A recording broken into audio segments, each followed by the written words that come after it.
Mandate sales or in-house sales, which one would you say is the go-to way? Oops, it's a tough one, Aashreen. I think a balance of both. 30 to 40% of mandates which you are running across are more than a year. Many of our developers are repeating the business with us continuously. Whatever happens in the future happens in the future. If I may or may not want to live in the city, I still invest in it. We are moving from unorganized to organized. Buying age typically ranges in your late 30s, early 40s. I must appreciate the kind of effort which Anarock has taken in the last 8 years.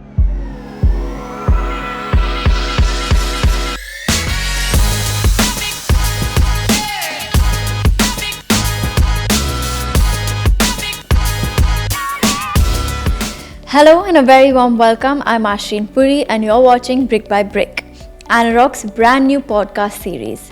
Here we get candid with the people of Indian real estate to know how they're building the industry. One decision, one challenge, one brick at a time. In every episode, I will sit down with the key leaders of Anarock, ranging from resi to capital markets to tech to post-sales, to understand what really goes on behind the scenes. So if you're wondering how an Indian real estate leader thinks, plans and grows, you're in the right place. Today I'm joined by someone who embodies a decade-long experience in Indian real estate. He understands the market movement, he has an instinct on the entire developer and buyer behavior. He has played a pivotal role in shaping the Indian real estate industry, especially for us at Anarock. Please join me in welcoming Rahul Phondge, our Chief Operating Officer. Welcome to Brick by Brick, Rahul. It's a pleasure to have you here. So let's start with the bigger picture. What are some key trends that you're seeing in the Indian real estate market in 2025? Thank you, Aashreen, for calling me for Brick by Brick. Interesting questions is the hottest topic in presently. The trend has been solid, trend has been bullish. We have seen in the last 4-5 years there has been a steady growth we have seen in real estate, especially into the residential trend. 4 years back, wherein we used to sell average around 3.5 lakh of homes, which is now come to around 4.5 to 5 lakh homes every year across top 10 cities. So that has been an encouraging trend. Secondly, we have also seen the new launches, which has been a strong factor for residential industry, has not been that aggressive. I think last year, same quarter, around 110 lakhs home being introduced under new launches. This year, similar time has been 96,000 on that. So there has been multiple launches which are into the pipeline. If they come in the coming quarters, the bounce back will be much more stronger because we have seen recent trend for the last 18 months to 24 months. The launches are back. Customers are looking forward for participating into the launches because it's easy on pocket. They can have conscious decision. The financials are much more eased out. Got it. You said that, whilst obviously launches are delayed, is there a role that the home buyers are also playing in driving, the kind of demand that is coming, whether it is the demand for launches or is it due to other factors that sort of the launches are getting delayed? Post-pandemic, the hunger and the demand for ready-to-move-in apartment was much more higher because they wanted immediate solutions. The rental was stress. They wanted to invest into what they can see. Hence, there was a pent-up demand for the ready-to-move-in apartments, which has eased out. We have seen when we are looking at the average age coming down. Earlier, it was around 39, 41, which is now come to around, say, 35, 36. So that has given a lot of boost of younger audiences participating into primary residential home purchase and not on rentals, which is encouraging, and hence the new launches responses are much more stronger. People would want to invest into this asset right at the beginning and not at the later stage of their life. So these are all encouraging trends which is coming across. Secondly, we are also seeing is the migration, the decision making is much more solid. Hence, when you are looking at customers looking forward for launches is much more stronger. And with, of course, the kind of policies, the kind of regulation which is come thanks to the government which is coming across, it has brought in a lot of transparency. It has brought in a lot of stability. Also, the information is available right on the fingertips. Hence, it becomes much more easier for customers now to make conscious decisions. And hence, even the launches, which earlier were being 50-50, should I invest now or let the development take place and then I should participate, has relatively got eased out. And if you have to say that, in other cities, apart from like your tier 1 cities, do you see the momentum also similar in tier 2 cities where, home buyers are looking at more launches? Again, in the resi market is booming with launches sort of coming, or it is your tier 1 cities that are still sort of dictating the entire Indian real estate? Interesting question, Aashreen. I think still the heavy lifting is being done by the main cities.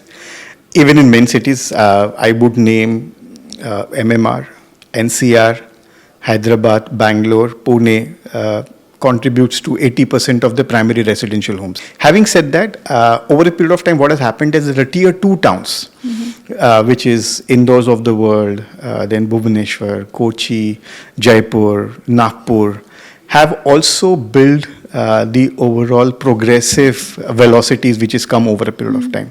Two things. Number one is that there has been a slight reverse migration which is taking place. That is first part. Second part, there has been a conscious decision of people who have migrated to the big cities who would want to have their footprint of their origin cities.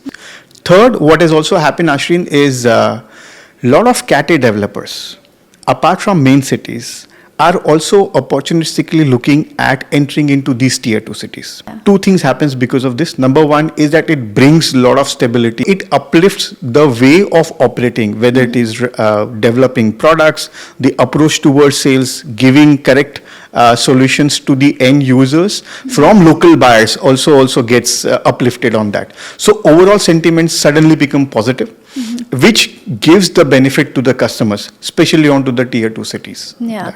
No, I do think that I've experienced a part of it. So when I visited Lucknow, at that time I did speak to our city lead Anup there, and he said that he is also seeing that, trajectory change. He's seeing more sort of organized developers coming in, more sort of, boutique houses moving to kind of apartment style living. Do you see that transformation happening? How do you see the market, collaborating, whether it is still unorganized sort of developers? Is it still boutique, or has it all moving towards, a more organized market? The signs has been extremely positive. And we are moving from unorganized to organized. So the buyers are looking at investing into professional Cat A developers where their money is safe, the product are much more sorted. That natural progression and natural migration has happened. We have seen that happening for the last 10 years. This will further get better and better. The advantage of this is that the branded developers continues to dominate. Having said that, the Cat B and Cat C will step up their game and invest themselves into becoming more organized. Also, I've also seen many next generation who used to shy away from entering into real estate because of the kind of transition which had happened are now seriously looking at building their careers into residential. You are one of the examples wherein you are also looking at building your career into real estate. So like yours, there are many other second generation who are also studied abroad or being done their higher education, are investing their career into real estate on that. So these are all very good signs, not only scaling up the organized sector, but also upgrading the B, C category developers. In all, I think that will be the best offering for customers, wherein they get the best of the things from the market, and it's a wise choice which they can make it eventually. Understood. And speaking of customers, because you've obviously spent over a decade in real estate, how would you say the customer's behavior is now versus what it was a decade back? Customers are much more aware. They are much more evolved. Super pre-work is being done by them before even visiting the site. They exactly know what location, which developer, what micro markets, what format of development one needs to be engaged into.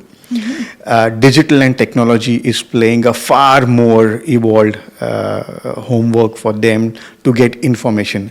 And this is just not about the project.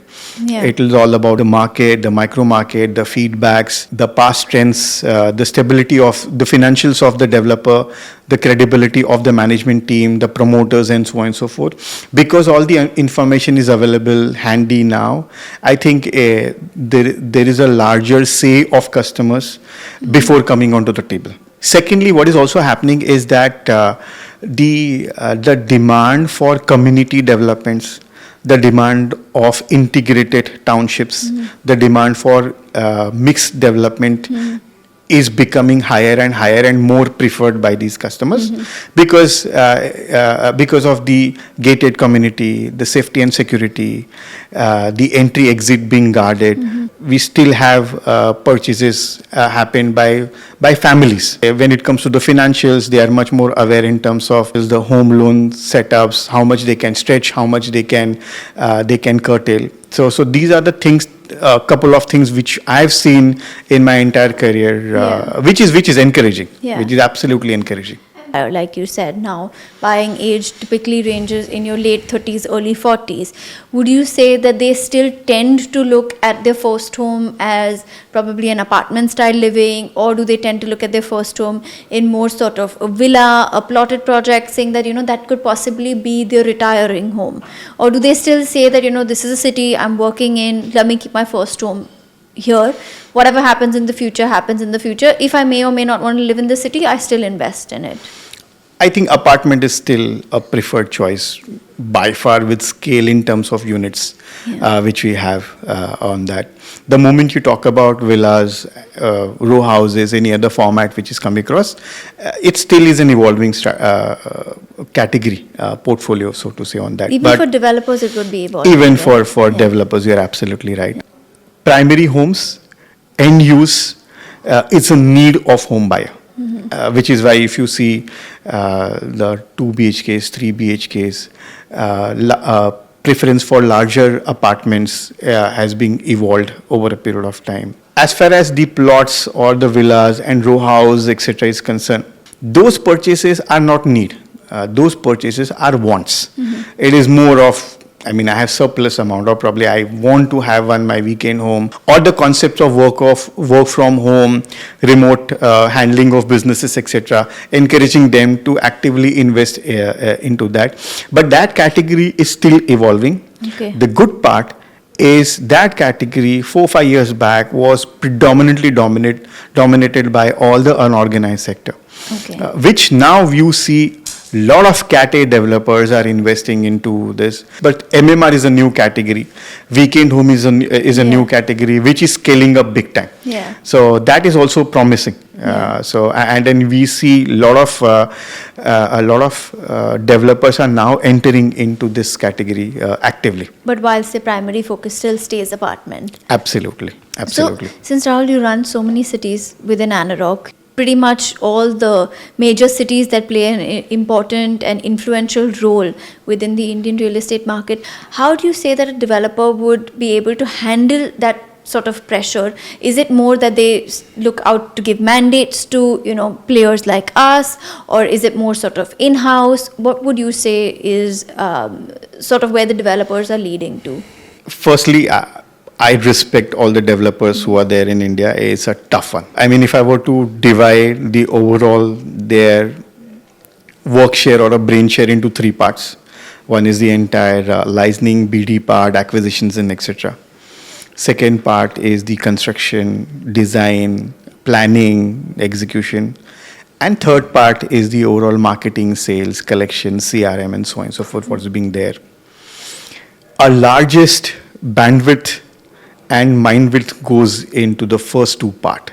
The nature of the business is such wherein the sales, marketing, extremely operational heavy. The lead generation, the channel partner distribution, the engagement, daily engagement, what is a beat plan looks like, how many walk-ins to happen, what kind of a pipeline which is coming across onto the same. So considering these 3 things, where developers are looking at is that I cannot go wrong when it comes to first 2 part.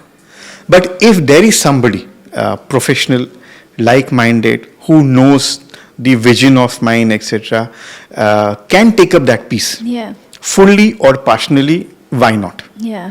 And hence the overall evolution of this mandate setup came into picture. And then I think I must appreciate the kind of effort which Anarock has taken in the last 8 years on that, has been towards that, wherein whether it is Cat A, whether it is Cat B, whether it is Cat C, whether it is I have a full-fledged setup, how I can look at partnering with these mandate firms.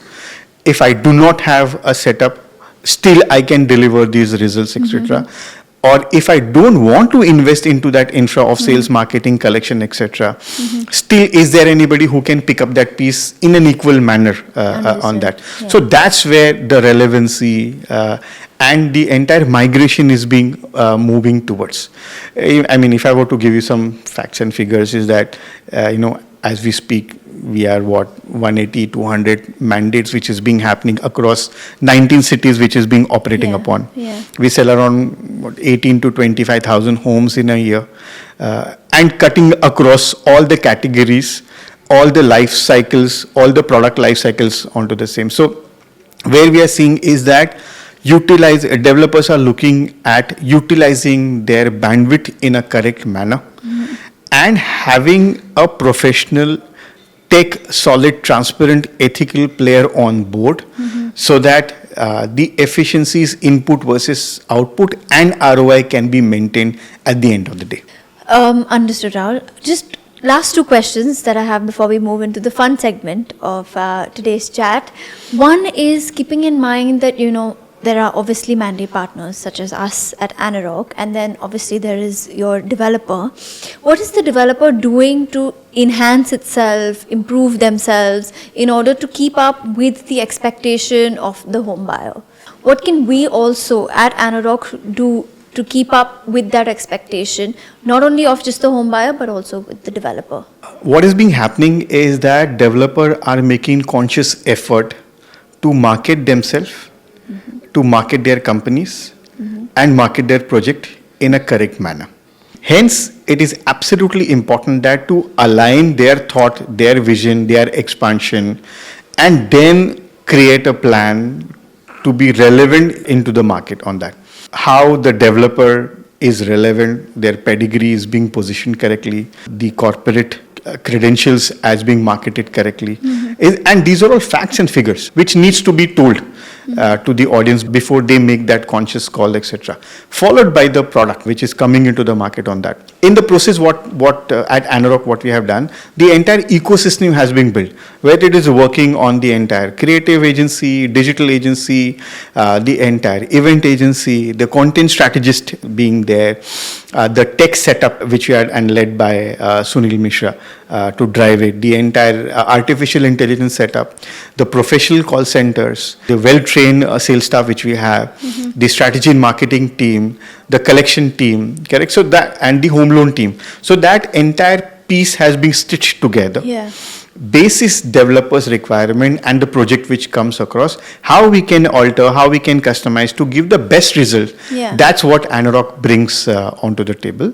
That's where we see a great value add, not only in terms of short term, but also in terms of long term. That's where the developer gets the benefit. If you look at, I think around 30 to 40% of our mandates which are running across are more than a year. Many of our developers are repeating the business with us continuously. So these are good signs wherein, we are doing some good work, they are liking it, and then it's a learning for us also to continuously improve ourselves and then be more relevant and how we can value it, not only to the developers in disseminating correct information, but also for buyers wherein they get the best value for money. That's interesting. I mean, I do know that there are so many different vast businesses in Anarock, and some of them work well for the developer. Some of them not only just end with the developer, but also influence the home buyer. And I think one of them is your home loans. So if you can just touch upon that, I know you speak a lot about it in your papers. Why has that become such a big talking point nowadays? We are a country with the population is not having surplus money. Real estate or residential is a category which is once in a lifetime, max twice in a lifetime. So it is the entire saving of an individual or a family gets into that. If I were to double click our portfolio, the 20,000, approximately 20,000 home which we sell, 70-80% of our buyers are working class. Similar percentage chooses to go for home loans, which shows that they need convenience, they need value proposition, they need that ease of transactions coming into the same. It has become a hygiene. It has become a norm to have value propositions or financial schemes being there. So, and it works a win-win, not only for the developer, not also for the banks as well as for the customers is concerned. So many new innovative solutions which we keep bringing in, whether it is affordable segment, whether it is premium segment, whether it is high-end, ultra luxury, so on and so forth as that. But that has been the hygiene.